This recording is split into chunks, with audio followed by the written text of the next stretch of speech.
사람이 가장 예민해지는 시간이 언제인지 아세요? 저는 새벽 1시라고 생각해요. 남편을 떠나보낸 뒤론 더 그랬어요. 밤이면 집이 너무 넓게 느껴지고 작은 소리에도 가슴이 철렁했죠. 남편이 살아있을 땐 몰랐어요. 옆에 누군가 자고 있다는 것만으로도 얼마나 든든한지. 그땐 몰랐죠. 그 할머니가 저를 해치러 온 게 아니라 지키러 오고 있었다는 걸요. 혼자가 되니 모든 게 달랐어요. 냉장고 돌아가는 소리, 복도에서 들려오는 발소리, 바람에 흔들리는 창문 소리. 전부 다 새롭게 들렸어요. 그런데 그날부터였어요. 매일 새벽 1시 정각. 띵동. 초인종이 울렸어요. 처음엔 착각인 줄 알았어요. 잠결에 들은 환청이거나 옆집 소리가 들린 건가 싶었죠. 하지만 인터폰 화면을 보는 순간 심장이 쿵 내려앉았어요. 한 할머니가 서 있었거든요. 말도 없이 그냥 서 있었어요. 무섭다기보단 설명할 수 없이 이상했어요. 몇 초가 지나고 할머니는 그냥 돌아섰어요. 천천히 복도 끝으로 사라졌죠. 엘리베이터를 타는 것도 아니었어요. 그냥 계단 쪽으로 걸어가셨어요. 저는 한참을 인터폰 화면만 바라봤어요. 가슴이 두근거렸어요. 잘못 누른 건가? 그렇게 생각하며 다시 잠자리에 들었어요. 하지만 쉽게 잠들지 못했어요. 그 할머니 모습이 떠올랐거든요. 그런데 다음 날도 똑같았어요. 그 다음 날도 정확히 새벽 1시, 12시 50분만 되면 가슴이 두근거렸고 밤이 오기 전부터 불안해졌어요. 잠을 설치니 낮에도 멍했고 밤만 되면 또 긴장되는 악순환이었죠. 일주일째 되던 날 저는 참다 못해 아들 장우에게 전화했어요. 장우야, 엄마 집에 이상한 일이 있어. 무슨 일인데요? 매일 새벽 1시에 누가 초인종을 누르는데 할머니 한 분인데 말도 안 하고 그냥 서 있다가. 뭐라고요? 장우 목소리가 굳어졌어요. 경찰에 신고하셨어요? 아니, 그냥 서 있다가는데 신고를 할 수가 있나. 아무것도 안 하시거든. 그래도 이상하잖아요. 매일 새벽 1시에 온다는 게 말이 돼요? 내일 제가 가 있을게요. 다음 날 저녁 장우가 집에 왔어요. 그리고 우린 함께 새벽을 기다렸어요. 그리고 정확히 1시. 띵동. 울렸어요. 장우가 벌떡 일어나 인터폰을 확인했어요. 화면 속엔 역시 그 할머니가 서 있었죠. 장우는 처음 보는 모습에 잠시 멈칫했어요. 할머니, 무슨 일로 매일 이 시간에 오시는 거예요? 장우가 차갑게 물었어요. 하지만 할머니는 대답 없이 그저 서 있었어요. 카메라를 바라보는 표정이 무표정했어요. 화가 난 것도 슬픈 것도 아니었어요. 그냥 담담했어요. 할머니, 말씀 좀 해주세요. 왜 매일 이러시는 거예요? 장우가 다시 물었지만 역시 대답이 없었어요. 장우가 현관문을 열려고 하자 제가 말렸어요. 아니야, 그냥 두자. 곧 가실 거야. 다음 날 낮 저는 아파트 단지를 산책하다가 그 할머니를 봤어요. 할머니는 놀이터 옆 벤치에 앉아 우리 동쪽을 바라보고 계셨어요. 눈이 마주쳤어요. 하지만 할머니는 제 시선을 피하며 벌떡 일어났어요. 그리고 반대쪽으로 걸어가셨죠. 제가 불렀지만 할머니는 멈추지 않았어요. 일부러 피하는 거였어요. 그게 더 이상했어요. 왜 매일 밤엔 우리 집 문 앞에 서면서 낮에 마주치면 피하는 걸까? 그날 밤도 1시에 초인종이 울렸어요. 이번엔 제가 먼저 인터폰을 켰어요. 할머니 얼굴이 화면에 나타났죠. 여전히 무표정한 얼굴이었어요. 할머니, 왜 매일 이러세요? 뭐가 필요하신 거예요? 도와드릴 일이 있으면 말씀하세요. 할머니는 처음으로 입을 열었어요. 낮에 오는 사람들 절대 믿지 마요. 네. 갑작스러운 말에 저는 당황했어요. 하지만 할머니는 그 말만 남기고 다시 돌아섰어요. 설명도 없이 그냥 떠났어요. 저는 멍하니 서 있었어요. 무슨 소리지? 낮에 오는 사람들? 다음 날 오전 10시쯤 정말로 누군가 찾아왔어요. 깔끔한 정장을 입은 중년 남자 2명이었어요. 한 명은 안경을 쓰고 가죽 서류 가방을 들고 있었고 다른 한 명은 태블릿 PC를 들고 있었어요. 대한재개발 추진 대행사에서 나왔습니다. 남자는 명함을 카메라에 비추며 밝게 웃었어요. 하얀 이가 드러났죠. 네, 무슨 일이세요? 문 좀 열어주시겠어요? 중요한 얘기가 있어서요. 저는 망설이다가 문을 열었어요. 남자들은 공손하게 인사하며 들어왔어요. 이 단지가 조만간 재개발 구역으로 지정될 예정이거든요. 미리 동의서를 받고 있는데 협조해 주시면 감사하겠습니다.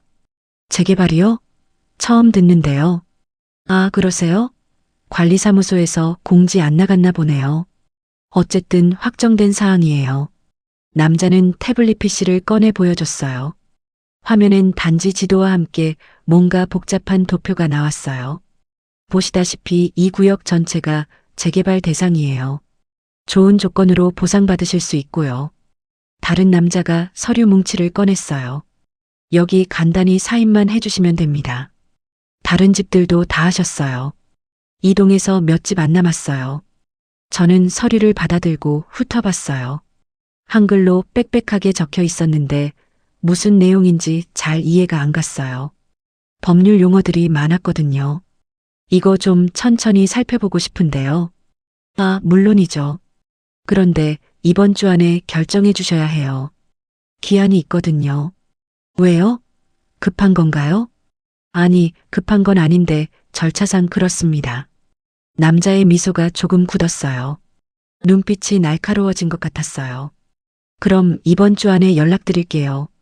네, 꼭 부탁드립니다. 늦어지면 보상 조건이 불리해질 수도 있어요. 남자들이 돌아간 뒤 저는 서류를 식탁에 놓았어요. 그러고 보니 어제 할머니 말이 떠올랐어요. 낮에 오는 사람들 절대 믿지 마요.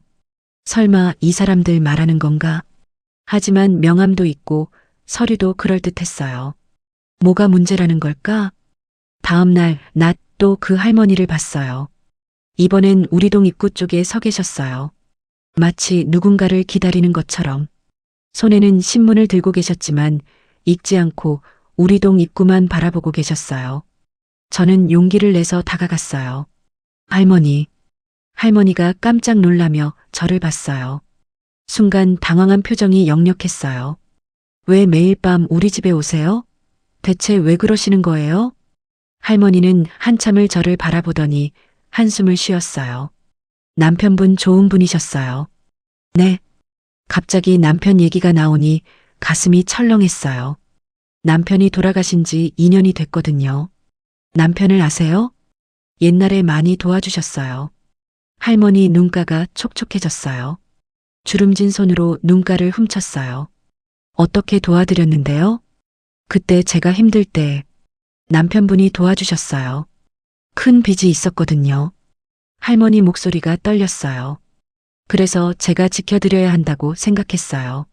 남편분은 이제 안 계시지만 가족은 남아 계시니까. 무슨 말씀이신지. 할머니는 고개를 저었어요. 아직은 말씀드릴 수 없어요. 하지만 새벽엔 꼭 깨어 계세요. 제발. 할머니 목소리에 절박함이 묻어났어요. 왜요? 왜 하필 새벽 1시예요? 할머니는 대답 대신 천천히 걸어가셨어요. 등이 굽은 뒷모습이 쓸쓸해 보였어요. 저는 그 뒷모습을 멍하니 바라봤어요. 남편이 도와줬다는 게 대체 뭘까? 그리고 왜 우리를 지켜야 한다는 걸까? 그날 오후 3시쯤 집 전화가 울렸어요. 여보세요? 김정혜 씨 맞으시죠? 대한재개발 추진 대행사입니다. 목소리가 조금 다그치는 느낌이었어요. 아침에 왔던 그 남자 목소리였어요. 서류 검토는 다 하셨나요? 아직요. 좀 더 시간이 필요해서.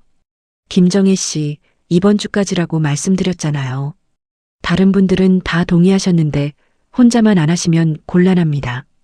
단지 전체가 진행되는 건데 한 집만 빠지면 일정에 차질이 생겨요.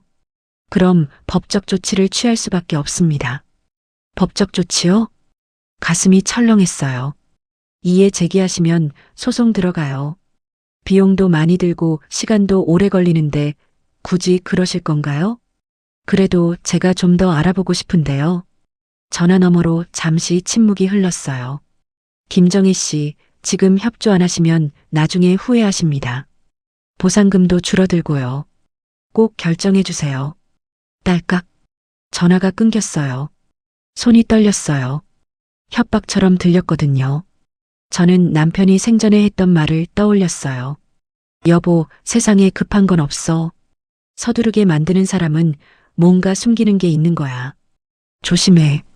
남편은 평생 은행에서 일하면서 사람 보는 눈이 있었어요. 대출 사기, 보이스피싱, 온갖 수법을 봐왔죠.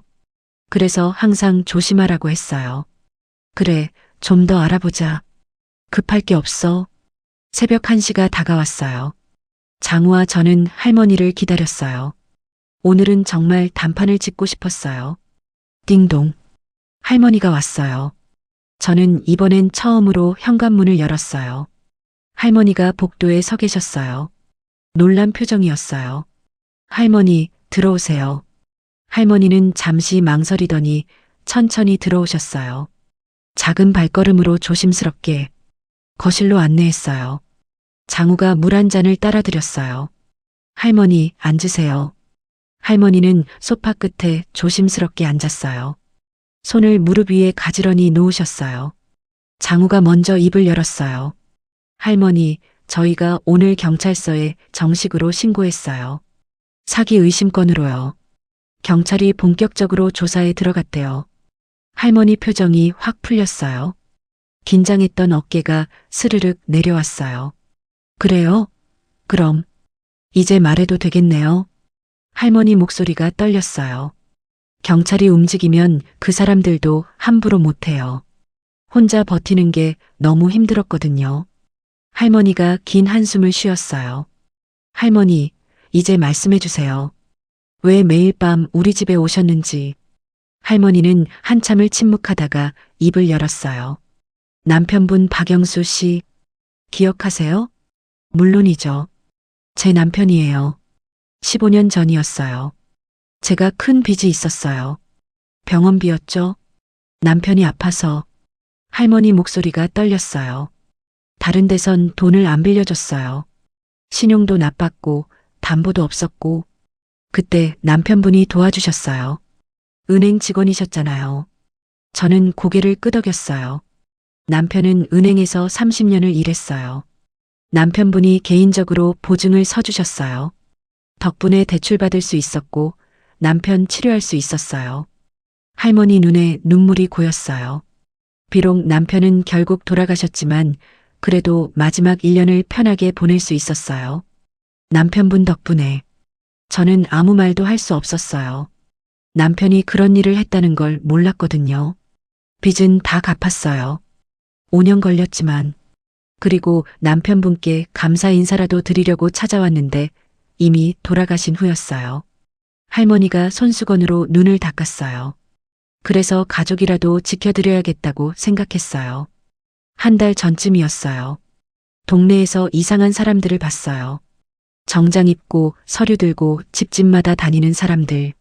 재개발 사람들이요? 네. 근데 이상했어요. 관리사무소엔 그런 계획이 없다고 하더라고요. 그래서 알아봤어요. 할머니가 가방에서 신문 스크랩을 꺼냈어요. 비슷한 사기가 다른 동네에서도 있었어요.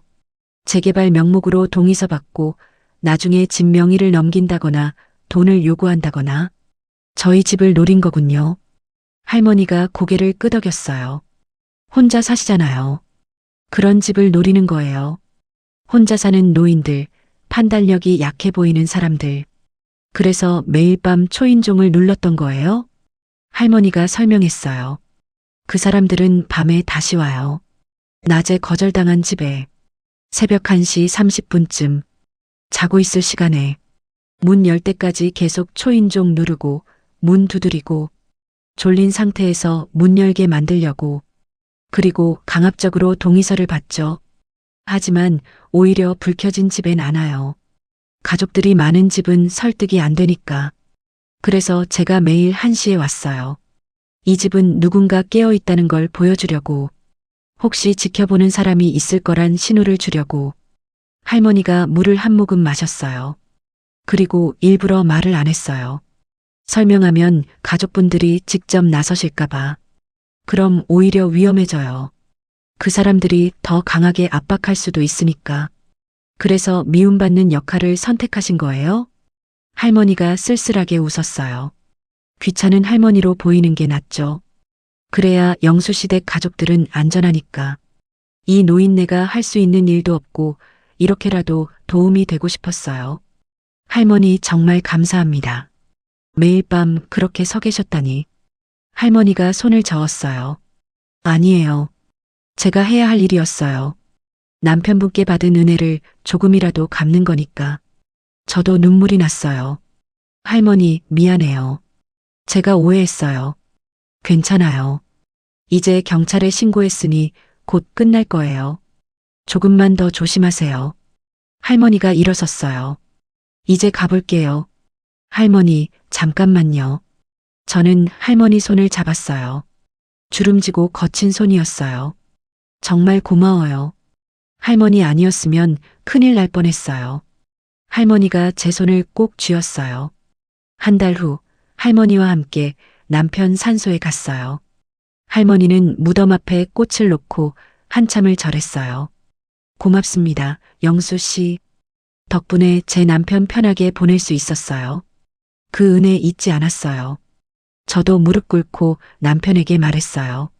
여보, 당신이 좋은 일 하셨네요. 덕분에 우리 집 지킬 수 있었어요. 고마워요. 오늘의 이야기 어떠셨나요? 처음엔 이상하고 귀찮기만 했던 할머니가 사실은 누구보다 따뜻한 마음으로 우리를 지켜주고 있었습니다. 세상엔 이렇게 말없이 누군가를 지키는 사람들이 있습니다. 여러분 곁에도 그런 분이 계실지 모르겠네요. 오늘 이야기가 마음에 드셨다면 구독과 좋아요 부탁드립니다. 다음 이야기도 기대해 주세요. 감사합니다.